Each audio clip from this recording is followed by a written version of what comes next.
자, 바로 본론으로 들어가 볼까요?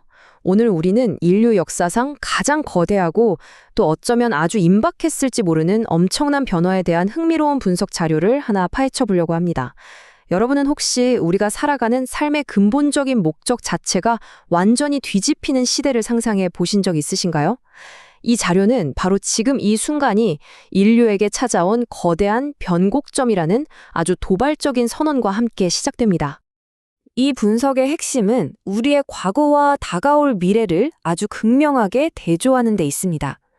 그러니까 지금까지 우리가 지식을 쌓고 경제를 발전시켜온 과정이 오로지 나 자신만을 위한 사적인 삶이었다면 말이죠.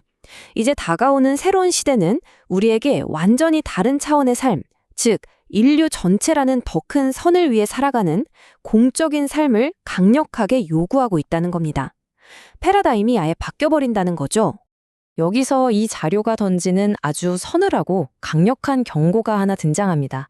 바로 이 전환의 시기, 즉 변곡점에 대한 이야기인데요. 사실 우리가 지금 누리고 있는 이 엄청난 지식과 문화, 풍요로움, 이게 하늘에서 뚝 떨어진 게 아니잖아요. 수많은 과거 세대의 피와 땀, 그리고 뼈아픈 희생 위에서 만들어진 겁니다. 그런데 만약 우리가 이 모든 혜택을 쏙쏙 빨아먹으면서 여전히 나만 잘 살겠다고 이기적으로 행동한다면 대자연은 결국 우리에게 주어졌던 그 모든 힘과 자원을 무섭게 걷어들일 거라고 아주 엄중하게 경고하고 있습니다. 자, 그럼 이어지는 첫 번째 섹션, 공익의 확장입니다. 이 거대한 철학이 우리 일상에서 어떻게 구체적인 청사진으로 그려지는지 한번 살펴보겠습니다.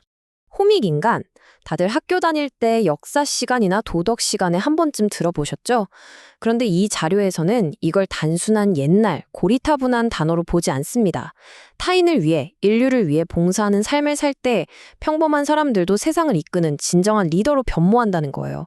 오직 나 자신만의 이익을 추구하는 이기심을 내려놓을 때 비로소 우리 내면에서 진짜 지혜의 문이 활짝 열린다고 단호하게 주장합니다.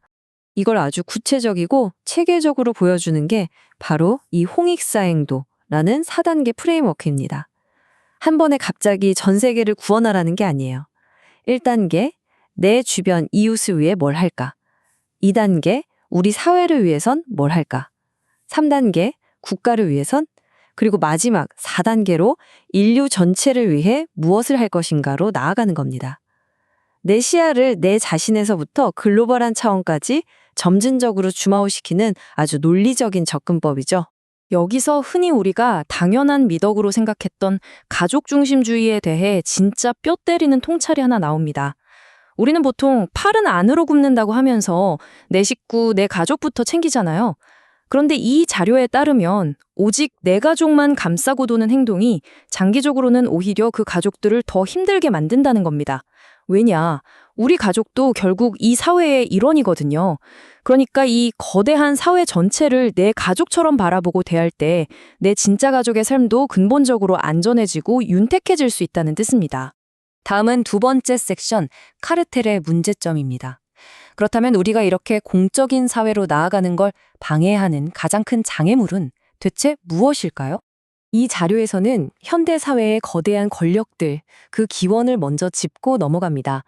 생각해보면 국가기관이나 거대 조직들이 가진 그 막강한 힘, 그거 원래 대중이 빌려준 거거든요. 국민들의 희생을 발판으로 삼아 만들어진 거고 개인이 풀기 힘든 크고 중대한 사회 문제들을 힘을 합쳐서 해결해달라고 우리가 특별히 허락해준 도구라는 겁니다. 하지만 이 분석에서 지적하는 우리의 현실은 참담합니다. 국민을 위해 법을 만들어야 할 국회와 정치권은 자기들 정당의 이익만 보호하는 밥그릇 챙기기 카르텔로 전락해버렸다는 거죠. 사회의 영적 길잡이가 되어야 할 종교단체들, 그리고 경제적 공익을 이끌어야 할 거대 기업들마저도 본래의 목적은 완전히 잊어버린 채 그저 조직의 생존과 덩치 키우기에만 혈안이 된 폐쇄적인 카르텔로 변질되었다고 아주 냉정하게 진단합니다.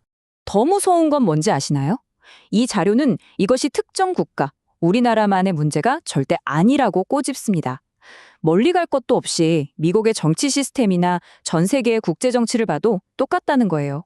이건 특정 이념이나 진영의 문제가 아니라 전 세계 시스템의 오류가 발생한 글로벌 카르텔 현상, 즉 인류 전체가 직면한 거대한 구조적 위기라는 분석입니다.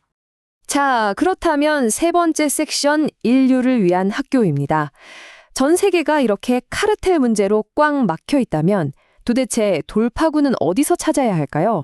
여기서 정말 드라마틱하고 신선한 시각이 등장합니다. 바로 대한민국이라는 나라 전체가 세상을 이끌어갈 글로벌 리더들을 길러내기 위해 엄청난 시련과 압축 성장을 거친 일종의 인류를 위한 거대한 특수학교였다는 겁니다. 단순히 한강의 기적을 이룬 경제국가를 넘어서 전 세계의 지식과 철학을 배우고 융합해내는 거대한 훈련장이었다는 거죠. 이 70이라는 숫자를 한번 볼까요? 한국 전쟁의 그 잿더미 속에서 불과 70년 만에 이렇게 세계 무대의 중심으로 치고 올라온 것. 이 자료에서는 이게 결코 우연이 아니라고 말합니다. 글로벌 사회의 모든 지식을 가장 빠르고 집약적으로 스펀지처럼 흡수하기 위해 철저하게 설계되고 압축된 70년의 역사적 과정이었다는 아주 놀라운 통찰입니다. 특히 이 대목은 진짜 흥미로웠는데요. 기성세대 분들은 어릴 때 달달 외웠던 공민교육 헌장, 아마 다들 기억하실 겁니다. 우리는 민족 중흥의 역사적 사명을 띠고 이 땅에 태어났다. 그리고 끝부분에 인류 공영에 이바지할 때다 라고 끝나잖아요. 단순히 나 혼자 잘 먹고 잘 살자는 게 아니라 세계 역사상 그 어떤 나라도 국민 전체에게 어린 시절부터 이런 어마어마한 인류를 위한 역사적 사명을 통째로 주입식으로 암기시킨 적이 없다는 겁니다. 이게 다 이유가 있었다는 거죠. 마지막 네 번째 섹션, 디지털 시대의 실천입니다. 그럼 이제 제일 중요한 질문이 남았죠. 옛날에 배운 이 거창한 사명을 지금 평범한 우리들은 도대체 어떻게 실천해야 하는 걸까요? 이 분석은 자칫 뜬구름 잡는 소리처럼 들릴 수 있는 철학을 지금 우리가 살고 있는 현실로 아주 정확하게 끌고 내려옵니다. 과거에는 물리적으로 고립되어서 지식을 그저 혼자 쌓기만 했잖아요. 하지만 지금은 어떤가요? 전 세계가 실시간으로 빛의 속도로 연결된 놀라운 디지털 시대입니다. 해답은 바로 여기에 있습니다. 이 자료에서는 인터넷을 우리가 인류와 공유하는 거대한 공공의 광장이라고 부릅니다. 그러니까 우리는 매일 인터넷에서 뭔가를 소비하기만 할 게 아니라 일상 속에서 타인을 생각하고 성찰하고 또 우리의 문화를 담은 긍정적인 생각들을 디지털 콘텐츠로 끄집어내어 업로드해야 한다는 겁니다. 우리가 공적으로 살아가는 그 건강한 라이프 스타일을 전 세계와 끊임없이 공유하는 것. 이게 바로 현대적인 의미의 위대한 실천이라는 거예요. 이 부분이 전해주는 메시지는 정말 강력하고 또 희망적입니다. 여러분이 훌륭한 정치인이 되거나 어마어마한 재벌 총수가 될 필요가 전혀 없다는 뜻이거든요. 그저 인터넷이라는 이 일상적인 도구를 사려 깊게 활용하고 여러분의 작은 통찰들을 세상과 나누는 것만으로도 여러분 한 명 한 명이 전 세계에 선한 영향력을 미치는 일당백의 대표 선수가 된다는 겁니다. 자, 이제 이야기를 마무리할 시간인데요. 이 거대한 역사의 변곡점에 대한 철학적 탐구는 결국 우리 각자에게 아주 묵직한 질문 하나를 남깁니다. 우리는 지금까지 힘들게 쌓아온 이 엄청난 지식과 힘을 이용해서 나만을 위한 또 다른 이기적인 카르텔의 성벽을 높이 쌓아 올릴 것인가요? 아니면 그 모든 것을 기꺼이 인류 전체를 위해 나누고 공적인 삶으로 당당하게 걸어나갈 준비가 되셨나요? 선택은 오롯이 우리의 몫입니다. 오늘 저희가 준비한 해설은 여기까지입니다. 여러분의 생각은 어떠신가요?